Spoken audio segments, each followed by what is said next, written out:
Palitan ulit ng mga bihag at preso ang grupong Hamas at Israel bilang pagtupad sa kasunduan nila na 4 na araw na ceasefire sa Gaza Strip. Ang Pilipinong caregiver naman na isa sa mga unang pinakawalang hostage ng Hamas, eksklusibong nakapanayam ng News 5. Nasa frontline ng balitang yan si Rainiel Pawid. Bitbit ang kanilang watawat, libu-libong Israeli ang sumalubong sa panibagong batch ng mga kababayan nilang hostage sa labas ng isang military camp matapos pakawala ng grupong Hamas sa Gaza Strip kahapon. 13 mga bata at babaeng Israeli ang kasama sa mga pinalaya na isinakay sa isang military chopper at hinatid sa ospital. Sa kabuuan, 17 hostages ang pinakawala ng Hamas kahapon, kasama ang 3 Thai nationals at isang Russian na nakatawid pa Egypt. Pangatlong batch na sila ng mga hostage na pinakawalan nitong weekend, alinsunod sa 4 na araw na ceasefire sa pagitan ng Hamas at Israel. Kapalit ng paglaya ng mga hostage ang pagpapalaya naman ng Israel sa 39 na presong Palestinian. Nakapasok na rin sa northern Gaza ang ilang humanitarian aid na kasama sa kasunduan. Bukod naman sa mga Israeli at foreign nationals, kasama rin sa unang nakalayang hostage ang Pilipinong caregiver na si Jelianor Pacheco.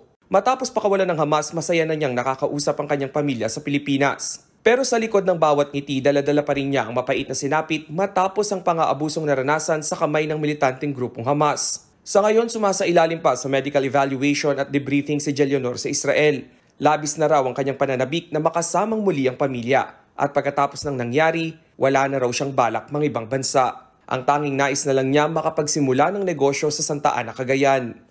Yun lang naman ang pangarap ko sa pagpunta ko dito, baon-baon ko hanggang ngayon. Yung baon kong pumunta ng Israel, magkabahay, natupad naman na.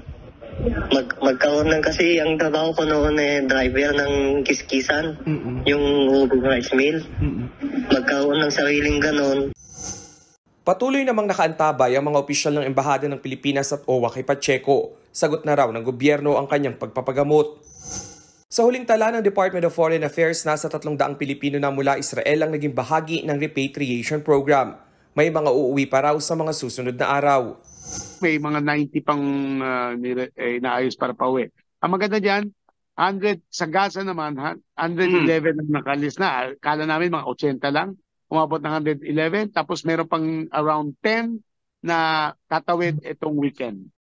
Pinaghahanap pa rin ang isang Pinay na si Nora Babadilla. Nagbabalita mula sa Frontline, Rainiel Pawid, News 5. Makakatanggap ng panghabang buhay na benepisyo mula sa gobyerno ng Israel ang Pinoy caregiver na si Jelianor Pacheco. Ayon sa Philippine Embassy sa Israel, bibigyan ng lifetime social security benefits ang OFW at kanyang pamilya. Makatatanggap din siya ng regular stipends na parehos sa ibibigay sa mga Israeli na biktima ng terrorist attacks. Patuloy ang pag-asikaso ng DFA para maiuwi si Pacheco. Mga kapatid, Lucy Cruz Valdez po, maging maalam at may pakialam sa mga napapanahong balita sa bansa. Tumutok at mag-subscribe sa News 5 social media pages.